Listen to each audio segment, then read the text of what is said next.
Bonjour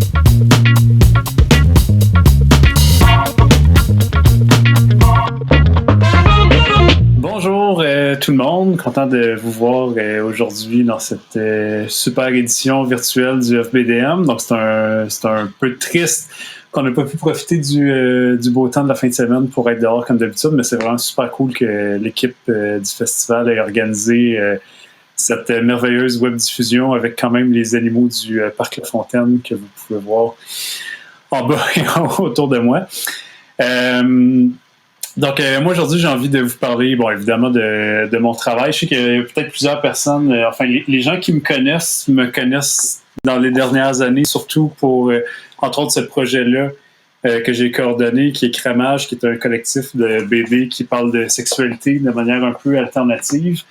C'est pas de ça que je vais vous parler aujourd'hui, ni de mes autres projets de zine que j'ai eu au cours des années. Ce dont j'ai eu envie de vous parler, c'est de mon travail plus de BD documentaire puis de vulgarisation scientifique que je fais depuis des années.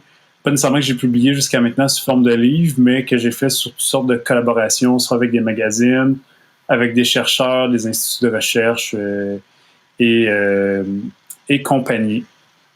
Donc, puis même dernièrement, je pense que les images vont s'afficher à l'écran. J'en ai même profité pendant la COVID pour ventiler en faisant de la BD. Dans le fond, la BD, c'est vraiment...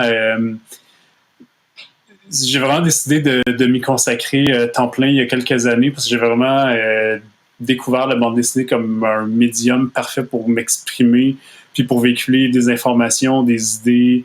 puis moi, c'est vraiment même si j'ai fait de la fiction, c'est vraiment beaucoup de documentaire qui m'attire. Puis c'est pas quelque chose à la base qui était très associé à la bande dessinée. Ou quand on parlait, puis encore aujourd'hui, quand on parle de bande dessinée, plus documentaire ou de sujets, que ce soit historique ou scientifique, on a beaucoup en tête une bande dessinée, même si ça change, là, une bande dessinée très didactique, limite scolaire. On associe ça encore, comme la BD en général, à un lectorat, à un public jeunesse, alors que pour moi, c'est vraiment, il y a un monde de possibilités qui existe. Il y a toutes sortes de choses vraiment super intéressantes. Puis là, je pense que ces derniers mois, on le voit pas dans ma bibliothèque, mais bon, il y a une rangée de revues dessinées, qui est la revue, qui est le magazine français, qui est uniquement de la BD, du journalisme en bande dessinée et autres formes de documentaires. Un des premiers projets, justement peut-être un peu inspiré de ce que je disais dans la revue dessinée sur lequel j'ai travaillé, ça a été avec la revue Planche. Sur la dernière, là vous allez peut-être trouver le sujet un peu drôle, mais sur la dernière, ou une des dernières courses à la chefferie au Parti québécois en 2000, et là je regarde mon numéro, c'était ce numéro-là de la revue Planche, là, vous avez la première page de la BD ou la page d'introduction, mais c'était dans ce numéro-là, le numéro 8. Donc j'avais vraiment envie, j'avais jamais vraiment fait de journaliste très formel, puis j'avais vraiment envie d'aller sur le terrain. J'en avais publié une précédemment dans la revue Planche, une BD documentaire sur la situation du caribou forestier au Québec. Mais là, j'avais vraiment envie, parce que j'avais fait ça plus de chez moi à partir de recherches documentaires en ligne et compagnie. Mais là, j'avais vraiment envie d'aller rencontrer des gens sur le terrain, de faire un vrai reportage. Donc, puis j'ai un passé de militance en politique, pas du tout au PQ par contre. Puis j'avais envie d'aller rencontrer pas les politiciens, pas les candidats, mais des bénévoles ou des militants qui étaient sur le terrain puis qui s'investissaient pour un des candidats. Donc, je suis allé voir des gens, puis pas seulement à Montréal. Excusez, il y a beaucoup de sonneries de téléphone qui arrivent avec le temps. Donc, je suis allé dans les Laurentides, dans Mauricie, rencontrer un jeune qui s'impliquait pour Jean-François Lisée, rencontrer un Marocain d'origine qui s'impliquait pour Alexandre Cloutier, rencontrer des gens avec des parcours différents qui appuyaient des candidats avec des discours différents, puis essayer de comprendre pourquoi quelqu'un allait passer son été, puis ça se passait pendant l'été, à faire de la politique avec le PQ, qui n'est pas depuis quelques années le parti politique le plus sexy au Québec. Puis d'aller vraiment tenter c'est quoi faire des entrevues. Donc, peut-être un truc qui est déconnecté habituellement de la bande dessinée auquel on pense pas souvent, mais vraiment, ouais, comment est-ce qu'on mène une entrevue avec quelqu'un, comment est-ce qu'on réussit à lier ces différentes entrevues-là pour en faire une histoire, même si on est dans le documentaire, donc pas une histoire au sens fictif, mais vraiment comme un storytelling, comme on dirait en anglais, c'est bien à la mode ce terme-là.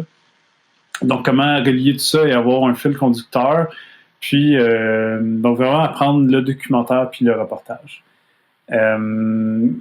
Puis, il y a des choses que je referais un peu différemment quand j'ai lu ce reportage-là maintenant, mais ça a été vraiment une bonne première expérience. Ensuite, un autre truc que j'ai fait, c'est j'ai commencé une série de chroniques histoire pour la revue Planche. Puis là, ça a été une bande dessinée sur la Révolution russe, en fait sur la place des femmes dans les révolutions russes que j'ai titré, parce qu'il y a deux révolutions russes là, quand on s'y attarde vraiment en détail dans l'histoire. Puis là, ça devrait être le prochain extrait, je pense, qui devrait s'afficher. Ouais, voilà. Donc, j'ai eu pendant une année une chronique histoire dans la revue Planche. Donc là, c'était pas du reportage en tant que tel terrain, c'était plus de la recherche documentaire, mais donc encore là, c'est l'idée d'aller chercher différents bribes d'histoire, puis de trouver un fil conducteur là-dedans, puis ça d'essayer d'avoir un angle différent. Donc j'ai regardé un peu les éphémérides de qu'est-ce qui allait se passer quand le numéro allait sortir, puis là, on était en 2017, donc c'était le centenaire des deux révolutions russes, celle de février puis celle d'octobre. Puis j'essayais d'avoir un angle différent. Puis, on était quand même dans des années avec des perspectives féministes qui font écho à la première révolution russe de février, qui a vraiment été menée par les femmes, mais on en parle peu. On parle beaucoup plus, c'est un peu ça l'introduction qu'il y avait en haut, là, où on voit Lénine puis Trotsky. Donc, on pense souvent à des figures de proue comme ça. Puis là, j'étais allé chercher dans de la documentation. Puis c'était quand même assez difficile. C'était assez difficile à trouver sur les révolutionnaires des années 10 en Russie, sur les femmes.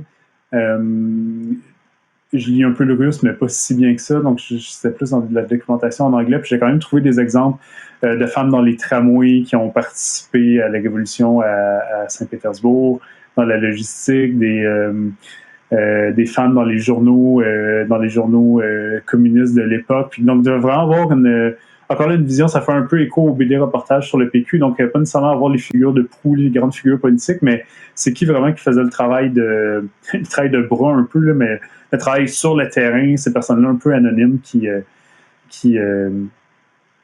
m'intéressaient.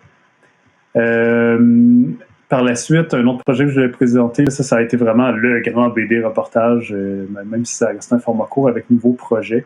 Donc, un nouveau projet qui est un des rares magazines au Québec, ça va être l'extrait suivant, qui fait une place au BD reportage depuis son premier numéro.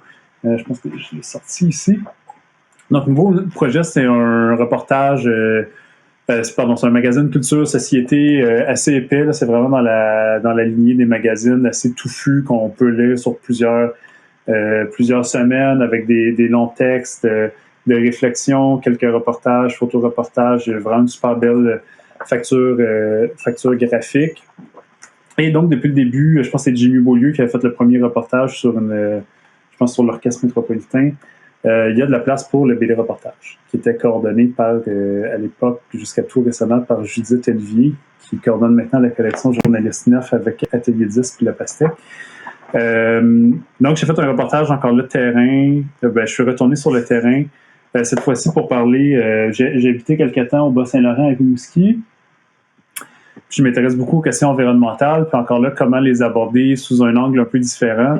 Dans les débats environnementaux, on parle souvent des grands centres, réaménagement des villes. Actuellement, il y a beaucoup de réaménagements qui vont être faits cyclables et piétons à Montréal dans le cadre de la pandémie pour donner plus d'espace aux piétons et aux cyclistes alors qu'il y a peu de voitures qui circulent. Donc, on parle de prolongement de métro, le REM, train de banlieue, patati patata, mais dans les plus petits centres, dans les plus petites régions, parce qu'il n'y a peut-être pas la densité où il y a d'autres contraintes, ça ne veut pas dire qu'il y a des choses à faire, mais c'est souvent absent des débats et des grands budgets provinciaux. Donc, j'avais envie d'aborder la transition environnementale dans un plus petit milieu, donc Rimouski, qui est quand même pas une si petite ville que ça pour le Québec, mais bon, à l'échelle quand on parle des grands centres urbains, c'est quand même, là, on parle plus de 45 000, 50 000 habitants. C'est à 600 km de Montréal, plus ou moins 300 km de Québec. très peu dense, quand même une région assez rurale, forestière, fleuve. Donc, c'est quoi les changements qu'il y a eu dans les 10-15 dernières années, les mobilisations qu'il y a eu, c'est quoi les contraintes particulières pour changer cette ville-là dans le cadre de la transition.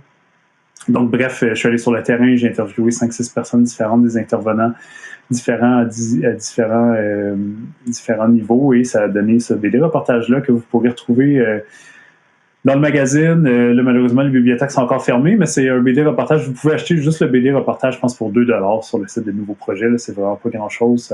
Ça nous donne quelques revenus dans nos poches. Là, et ça encourage le magazine puis les auteurs. Voilà. Puis j'ai trouvé ça vraiment super intéressant. Là, ça fait quelque temps que j'ai pas fait de gros reportages terrain, mais j'ai des projets dans mes cartons. Puis avant de passer aux extraits puis aux projets suivants, je vais en venir à ce que je trouve de très intéressant du médium BD pour les documentaires puis les reportages. C'est vraiment la complémentarité entre le texte puis l'image qui fait vraiment la force. Pour raconter des histoires comme ça, documentaires, ben, c'est la même chose en fiction, mais je trouve qu'en vulgarisation scientifique, puis je vais y venir, ou en documentaire comme ça, c'est très, je vais le prendre d'un autre bout, là. Je vais commencer par, je vais revenir en arrière. C'est très léger quand on va sur le terrain puis qu'on fait le reportage. Moi, j'ai mon téléphone pour enregistrer des entrevues, pour prendre des photos, images de référence. On peut aussi faire de la recherche documentaire pour avoir des images de référence. Mais donc, bref, quand on va sur le terrain, c'est tout petit. On a juste besoin d'un téléphone ou d'une enregistreuse. On n'a pas besoin d'une grande équipe. Mais qu'est-ce qui fait la force de par le dessin, c'est que on peut retourner dans le passé. Puis là, je ne l'ai pas dans ce reportage-là, mais je peux quand même le montrer sur l'écran. Mais il y a eu un grand feu à Rimouski. On peut retourner dans le passé. On peut remontrer des personnes qui peuvent être décédées, on peut même si on n'a pas tout à fait l'extrait, ça peut être un extrait écrit qu'on trouve, mais donc c'est ça, bon, c'est quand même d'après photos d'archives, on peut quand même voir ça. Mais le grand feu à Rimouski, ou après je parle de comment ça a déstructuré le centre-ville, puis qu'il y a beaucoup de stationnements qui se sont construits suite au grand feu et à des questions de fiscalité. Je montre le personnage ici, qui regarde la ville un peu comme si c'était une carte qui, tu sais, c'est des choses qu'on pourrait pas tourner en vidéo, mais ça, on peut jouer avec des trucs comme ça qui sont pas tout à fait réels par le dessin. On peut reconstituer donc des scènes.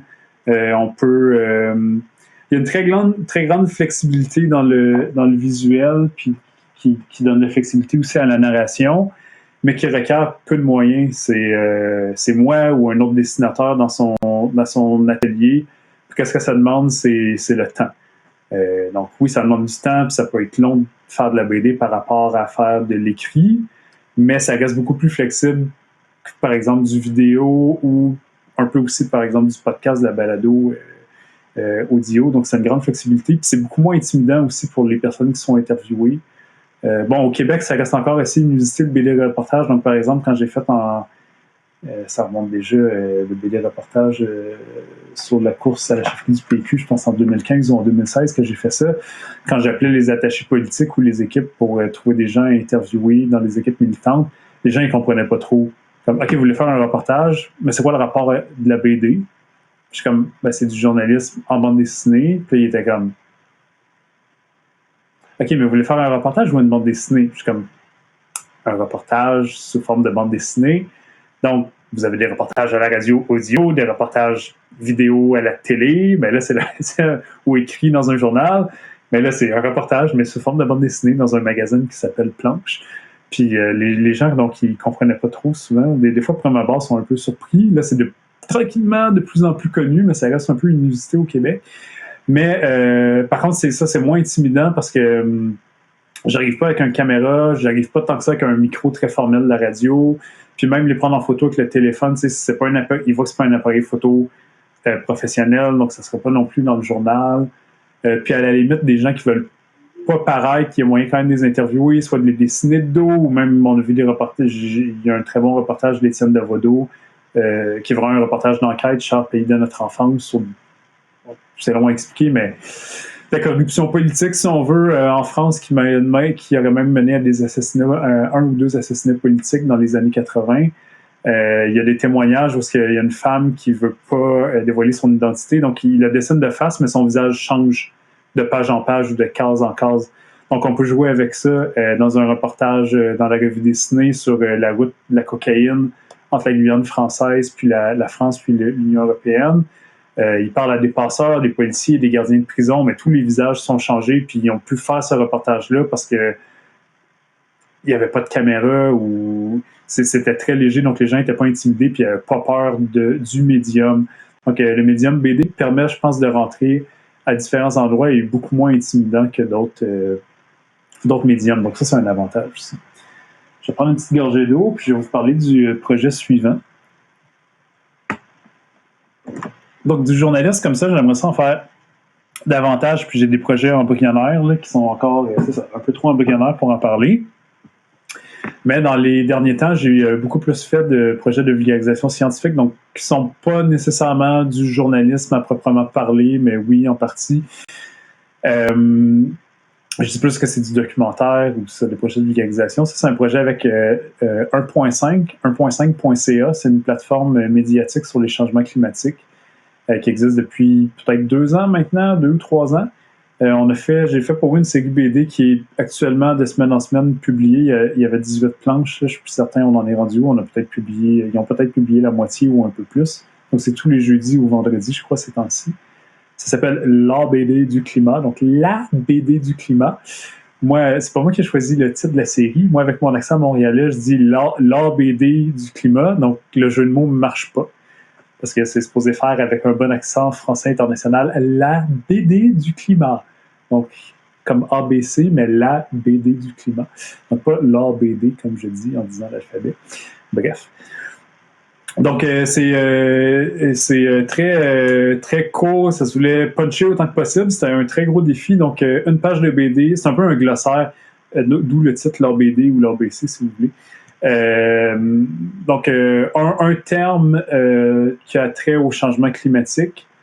Une page de BD. Donc là, par exemple, ici, c'est les puits de carbone. Donc, qu'est-ce qu'un puits de carbone? Expliquer en une page, ce qui n'est pas évident. Parce qu'après ça, c'est sûr que le désavantage de la BD, c'est que c'est très cool comme médium. Est-ce qu'on peut dire quelque chose avec le texte, puis appuyer autrement ou compléter avec l'image et vice-versa? On peut utiliser un ou l'autre, les forces d'un ou l'autre, dépendant de la situation, qu'est-ce qu'on veut dire. Des fois, c'est plus approprié d'appuyer avec le texte, des fois avec le dessin.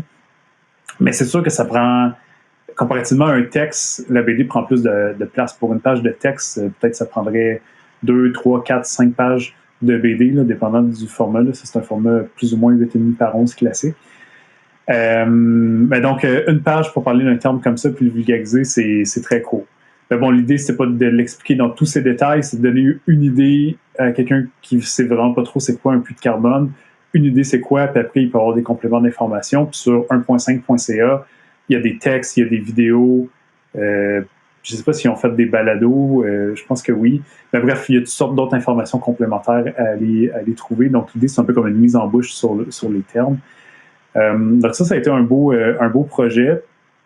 Puis voilà, aussi en vulgarisation scientifique, il y a toutes sortes de mécanismes qui peuvent être utilisés, mais c'est sûr que la BD, puis un exemple très classique dans la francophonie, c'est, je vais me permettre de bouger, même s'il ne faut pas faire ça,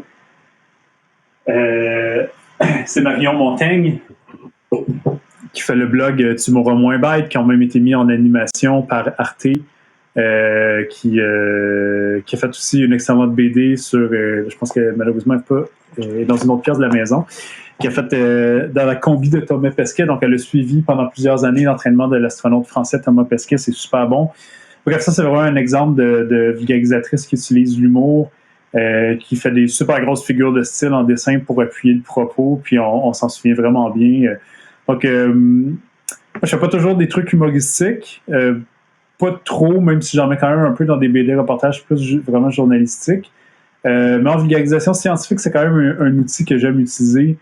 Donc là, par exemple, ici, c'est petit un peu, là, mais je montrais les puits de carbone, c'est le pétrole puis les hydrocarbures, ça se crée par de la décomposition très lente de matières organiques, dont, par exemple, un dinosaure.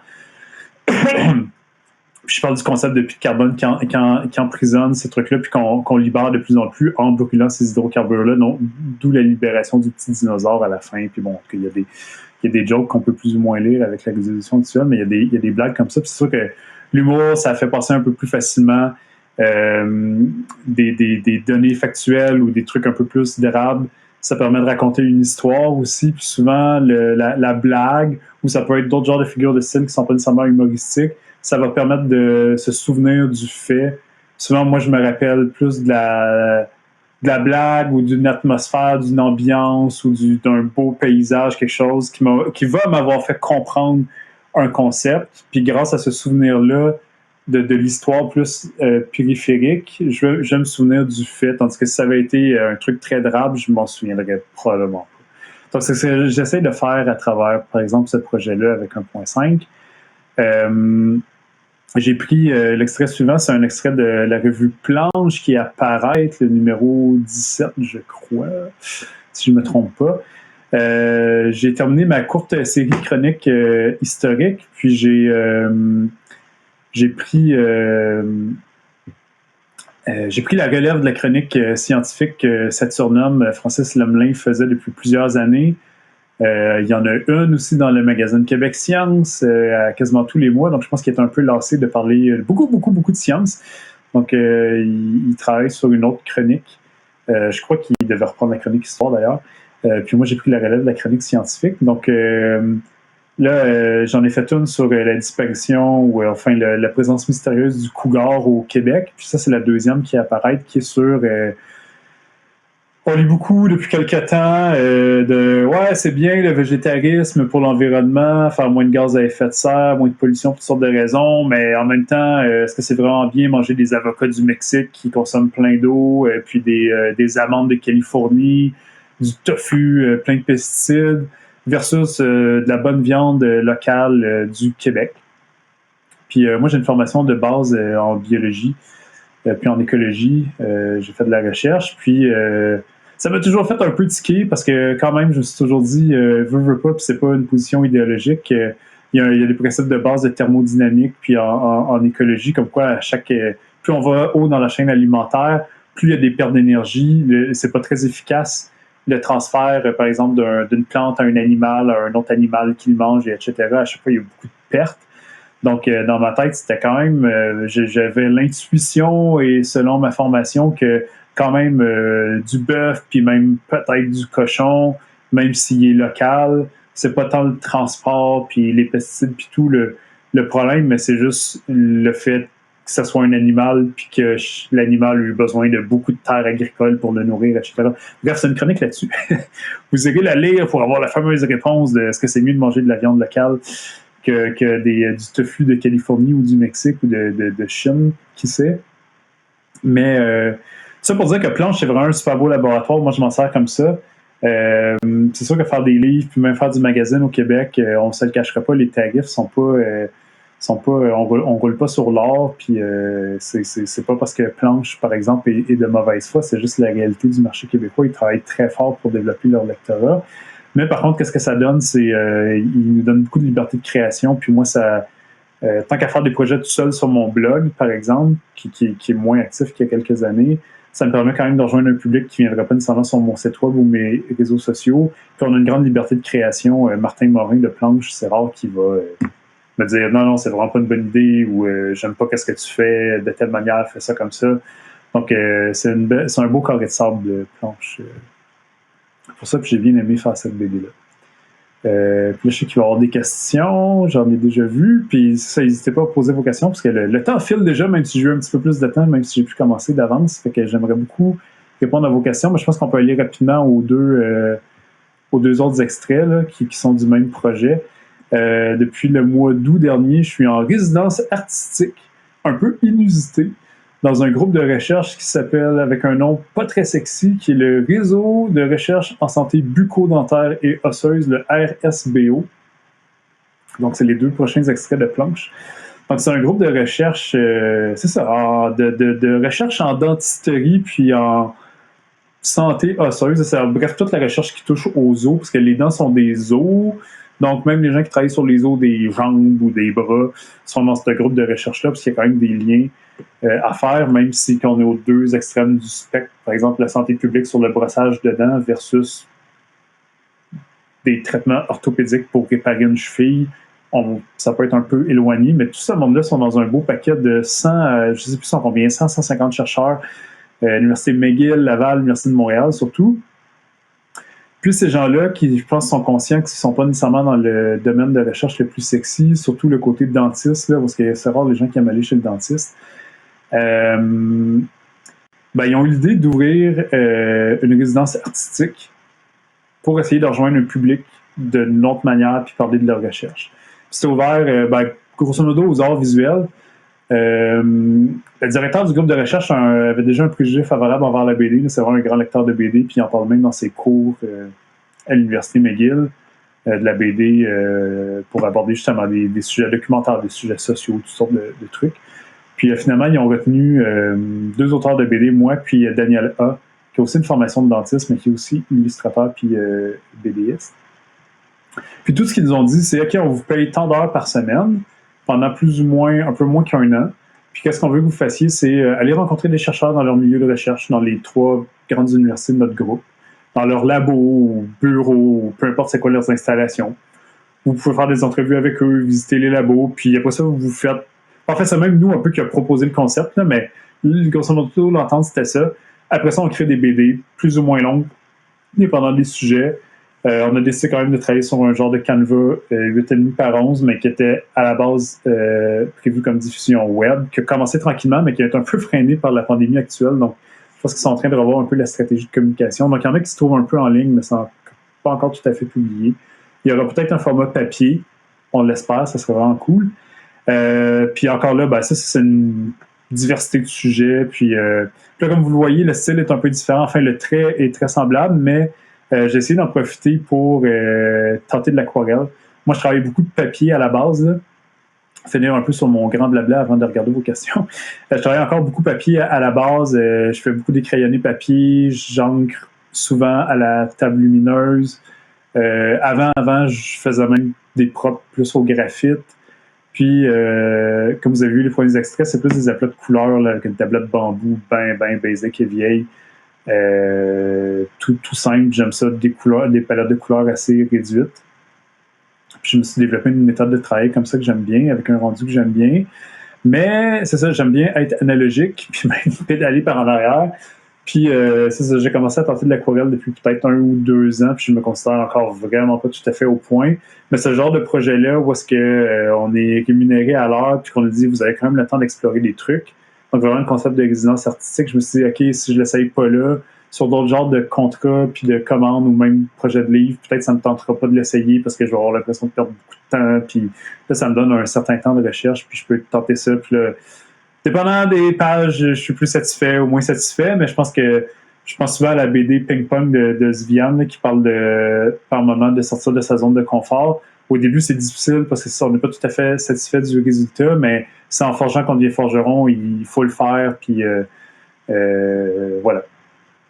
Il faut le faire pour s'améliorer, puis essayer d'arriver à un résultat qui nous plaît. Donc, je vais, pour avoir le temps de répondre à des questions, je vais tout de suite aller voir des questions. Donc, je vois qu'il y a Paul qui écrit, puis je vais prendre un verre d'eau en lisant. C'est le plus difficile d'expliquer via le médium de la bande dessinée plutôt que qu'un autre médium. Quels sont les défis récurrents que tu rencontres? C'est difficile pour moi de parler dans le détail des autres médiums parce que je les pratique pas nécessairement, même si dans ma très tendre jeunesse, je faisais un peu de vidéo, puis que je fais quand même un peu de rédaction, mais pas tant que ça la plupart du temps. On m'offre des fois des mandats plus d'articles ou des fois on me refuse mon sujet en BD, puis on me suggère de le faire sous forme de texte, mais j'essaie d'éviter ces mandats-là. Mais le grand défi, souvent, c'est l'espace. C'est ça, les gens... Je travaille beaucoup avec des gens qui sont pas habitués à faire avec de la BD, ce qui est cool dans un certain sens, parce que j'ai l'impression de défricher un peu, tant avec des magazines qui sont pas habitués d'en faire, ou des chercheurs, des gens dans les universités qui veulent communiquer leur science autrement. Donc, puis pour une raison ou une autre, ils tombent sur la BD puis ont envie d'essayer ça. Donc c'est cool, mais des fois, je pense qu'ils n'ont pas 100% conscience que ça, une page de BD, c'est pas une page de texte. Puis des fois, il m'arrive, on s'entend sur 2 ou 3 pages, puis ouais, c'est cool, on a vu tes autres projets. Puis là, il m'arrive avec une quantité comme d'informations vraiment beaucoup trop grande. Puis là, il faut que je leur fasse comprendre que ça, il faut faire plus de pages puis qui me payent plus. Ou souvent, c'est pas ça la solution. Là. Souvent, c'est plus de dire, OK, regarde, l'essentiel du message, ça va être ça. Puis c'est beaucoup d'éducation en amont, de travail. Là. Avec le temps, je me suis développé un genre pas de discours au sens de cassette, là, mais vraiment de préparer le terrain. Comme, OK, c'est cool, vous avez envie de travailler avec moi, vous avez envie de faire de la BD, mais voici un peu les contraintes du médium. Oui, c'est le fun, mais là, ça c'est les tarifs, il y a toujours une question budgétaire. Donc après ça, OK, vous dites question budget, on veut juste un 2 pages, mais là, soyez conscient que 2 pages, ça va être ça à peu près. Puis votre message que les gens vont retenir, c'est 2-3 lignes. Il faut s'en tenir à ça, si on va avoir le temps de faire une petite histoire quand même, puis que ça soit cool, puis que ce soit pas comme pour une information puis drabe. Donc c'est beaucoup ça le défi, là, c'est une question d'espace. Là. Souvent, j'ai l'impression que il y a un petit trou, là, puis là, les gens ils veulent bourrer de l'information, puis 1.5, ça a été un défi par moment avec ça, mais c'est beaucoup ça le défi, là, c'est beaucoup d'informations en peu d'espace. Puis même mes projets personnels, c'est quand même un défi. C'est sûr que dépendant... Planche, des fois, il y a une flexibilité sur le nombre de pages, mais ça reste un petit format, donc c'est pas toujours évident. Nouveau projet, c'était 10 pages plus une genre de couverture qu'on appelait donc une intro un peu textuelle. Ça, des fois, c'est un peu contradictoire, mais ils font beaucoup dans la revue dessinée. Ils ont une genre de page d'introduction, puis une double page, comme pour aller plus loin, des références. Mais ça aide un peu parce que d'avoir une page de texte au début...